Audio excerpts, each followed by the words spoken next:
Hello beautiful person, welcome back to the channel. Today we are going to be talking about 808s, specifically the 5 tips I have for you to make sure your 808s never sound like ass again, or at least for a little while, right? So buckle in, grab a snack, I got some gems for you. So the first thing, let's just go ahead and get started right away. Let's outline exactly what we're going to be talking about. It's 5 tips so you know right off the top is number 1, you got to use high quality samples. I'm not gonna lie, I don't have anything to sell you. I got some free samples, we'll talk about it later, but if you just want to grab them right now, they're in the 14 drum kit, one of the first links in the description below. There's a bunch of other freebies down there, go ahead and grab them. We'll talk about how you can use gain staging to improve the pronounced effect of your 808s and a lot of your other low end elements as well. We'll talk about how to layer your 808s with certain instruments in order to get them to pop a little bit more instead of using things like sidechain. We'll talk about how to add certain effects like reverb, distortion, and compression to your 808. We probably won't talk too much about compression, but definitely reverb and maybe a little bit of distortion, just different types of effects and equalization that you can use on your 808s to just make them pop, sound a little bit more colorful. And then lastly, we'll talk about a couple of experimental things that I personally do to, make my 808 patterns just seem a little bit more interesting, with that whole point being finding creative ways to do things with your 808s that maybe other people aren't doing so that you have more ways to stand out, right? So without too much more talking, go ahead and subscribe if you want to keep learning about how to make really good beats for free. Like I said, I do have stuff to sell you, but the goal is not to sell you anything. It's just kind of to give you value. You know what I'm saying? Like, I've reaped enough rewards from society and from the producer community. So the only goal here is to just help the homies out. So without further ado, let's go ahead and just start by actually making a beat so that we can use an 808.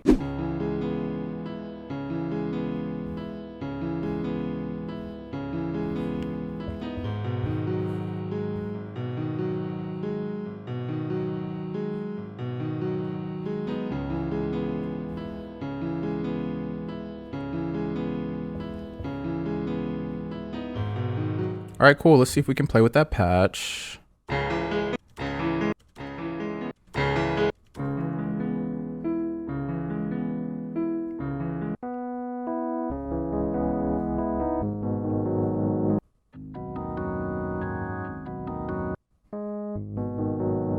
Okay, cool. Now we can just toss some effects on this shit.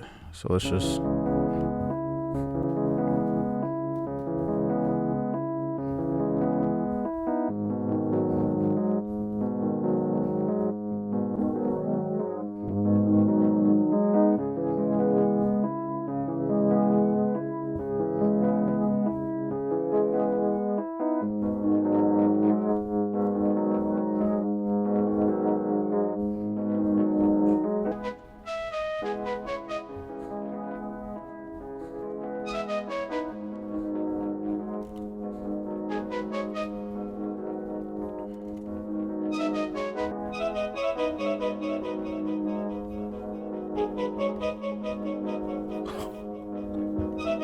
Always get that clipper on when you can.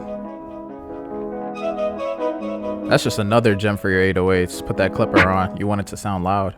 It's just, come on, I'm always saying it in every video.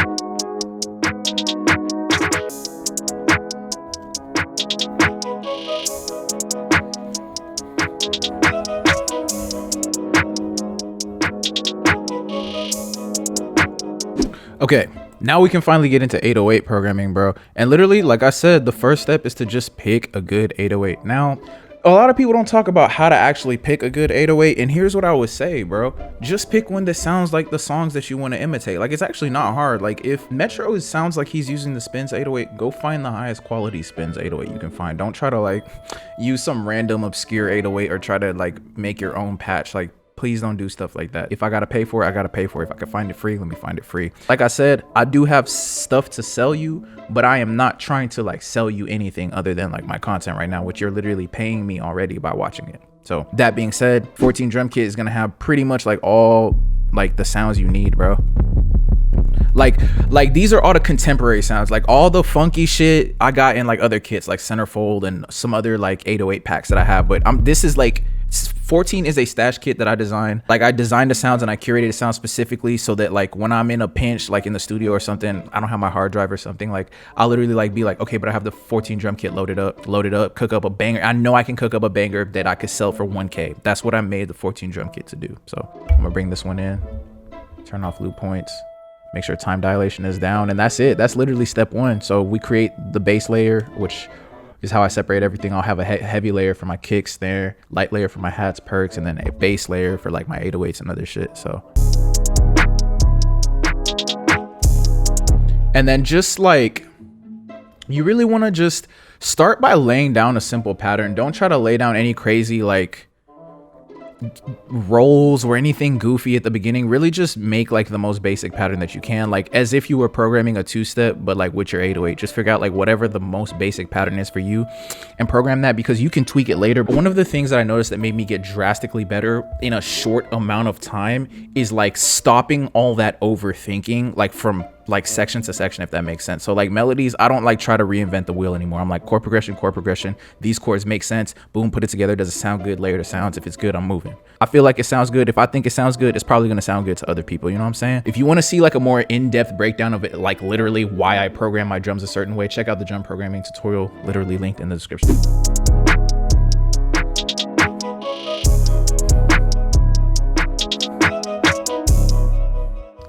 One, two, three, four, five, right?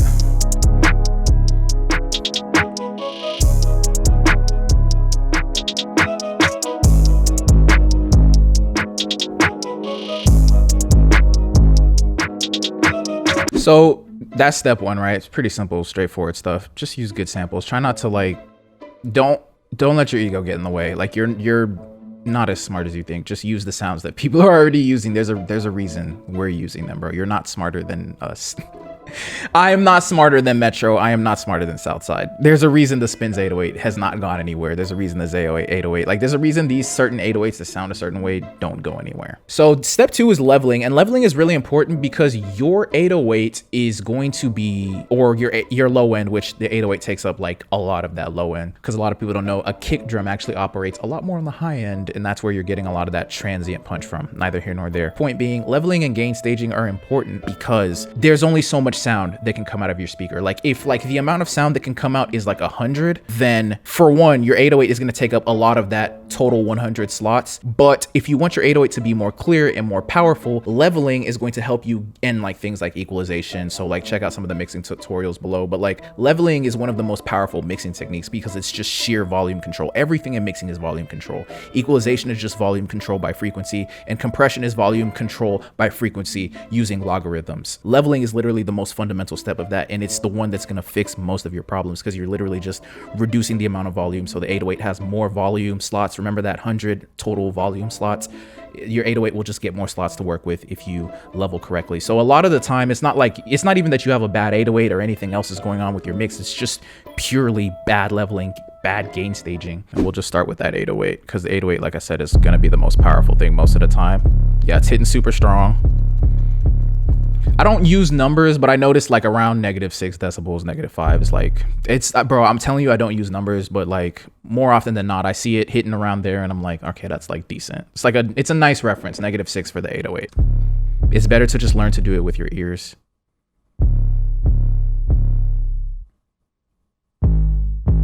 Cool, I like that. So then normally I'd layer my kick in with this, and we'll talk about that when we get into like layering sounds in this next tip, which is like, it's when I'm talking about layering sounds on the 808, I'm really just talking about using your kick to make certain aspects of your 808 hit harder so that you don't have to do things like side chaining, which is kind of like a it's a way to compensate for like bad leveling or bad sound selection. But I think layering your sounds correctly and having good gain staging is usually a better option than side chaining. But if you need to use side chaining, it's still a very powerful technique. That being said, I would normally do the kick next because I like to take care of my low end. But since we're not doing that yet, I'll just go to the next heaviest thing, which would be the snare. Oops, we're not doing that yet. We're still working in the channel rack. Okay, cool. Like right there is cool. We haven't brought the kick in yet. Cool. Maybe a little bit more on that. Maybe a little bit less. And then the open hat. Cool. And then we're just going to come and basically do the same leveling, but just in the faders now to make sure it's just sounding nice on every level of gain staging that we have. So again, okay, cool. Then we'll take a look at that snare. Cool. I still like that. We'll just take a look at these hats. That's a little loud. Okay. And you see, as you're going, the 808 just sounds that much cleaner, that much clearer. Go back and play it back. You'll see I'm freeing up a lot of space for that 808 to breathe. I'm not doing anything special. I haven't done anything special yet. It's just leveling.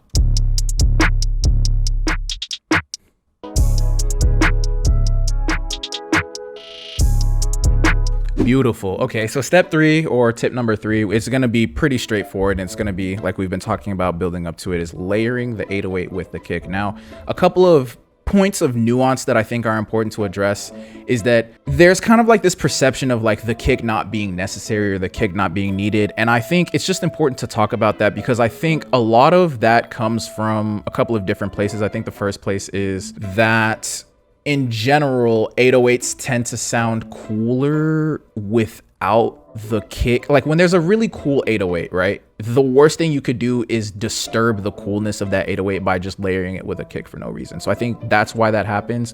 And another aspect of that is that I've noticed that the 808s that sound really cool because they have this kick transient in them that makes them thump super, super hard and super, super cool. And then there's this whole other preference that you'll notice in people where they don't even want that transient at all. They don't like hearing that transient, feeling that transient in the beat at all. I think I saw this YouTube short of someone who was producing for Jack Harlow where he was like, take all the kicks out of the beat. They're bugging me. Just leave the 808. It's like he couldn't figure it out. And then eventually it was like, the producer was like, oh, he told me to take out all the kicks. And I was like, damn. So I stopped using kicks. I don't think it's that extreme that you need to stop using kicks, but I think it's interesting to pay attention to some of the things that influence how people feel about kicks. That being said, I've kind of taken all of that and I've kind of sat back and observed the producer space and the landscape and kind of considered how I want to approach my own artistry, considering kicks and considering how people feel about them.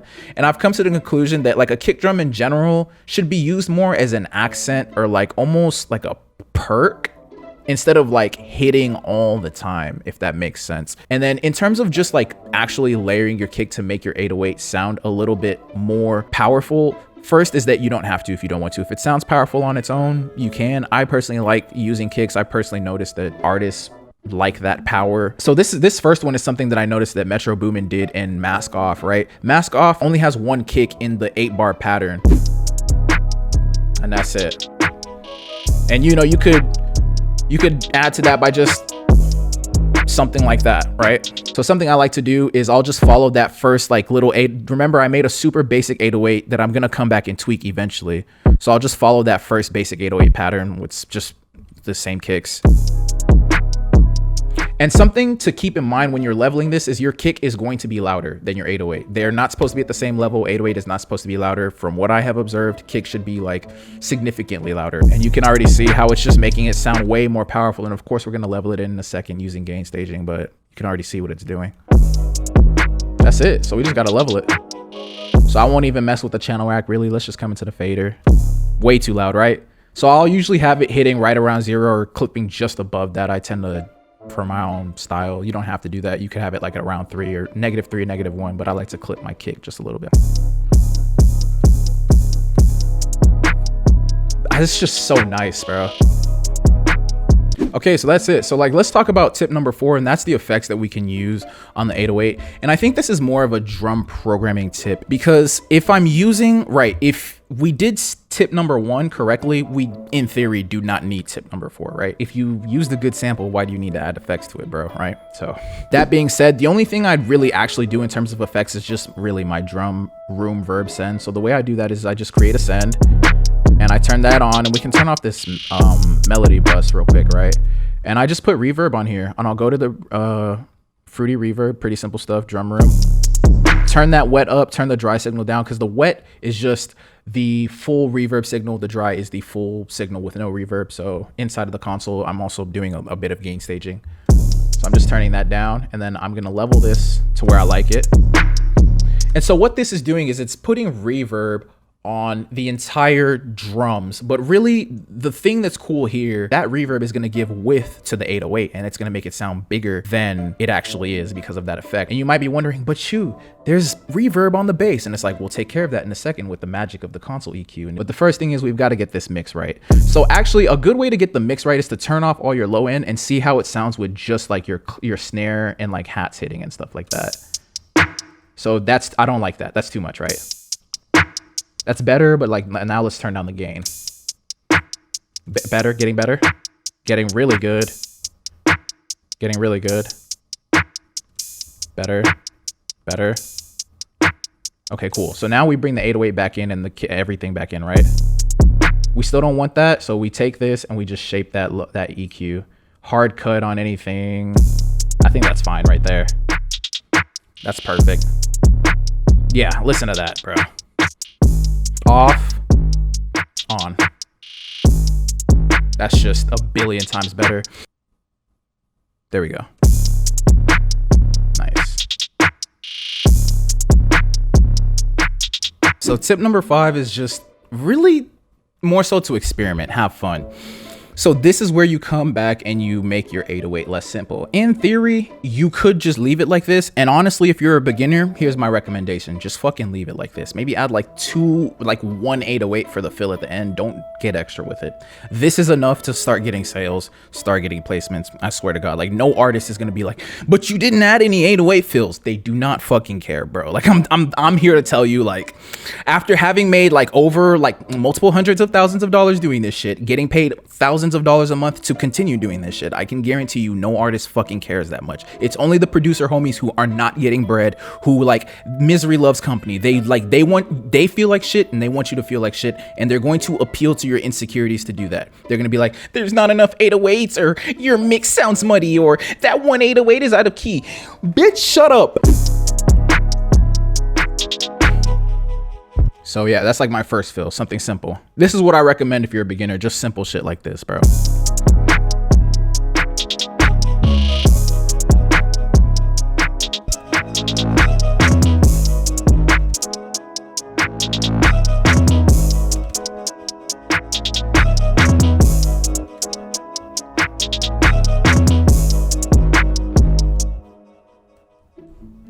All right, cool, but maybe duplicate this and then I'll just like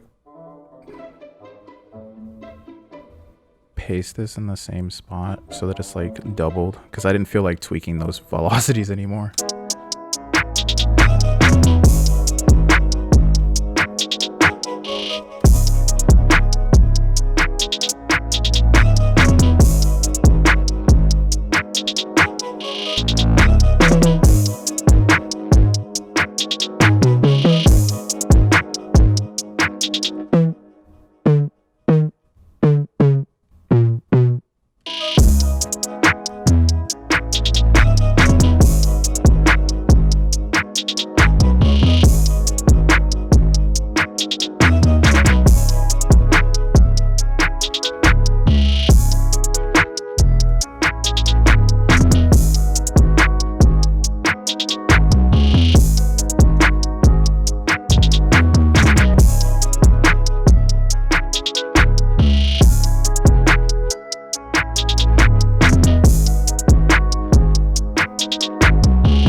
So I mean, there you go, bro. That's 5 tips and tricks, full guide for how to make your 808 sound cooler, man. Let me know what you think. Let me know what you want to see in the next video. Let me know if you want to see more, you know, tips and tricks, or if you want to see more stock plugins only cookups.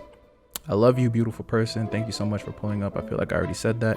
Consider becoming a member, because they just get even so much more bangers than just the regular homies get. But other than that, I'll see you in the next one. Peace.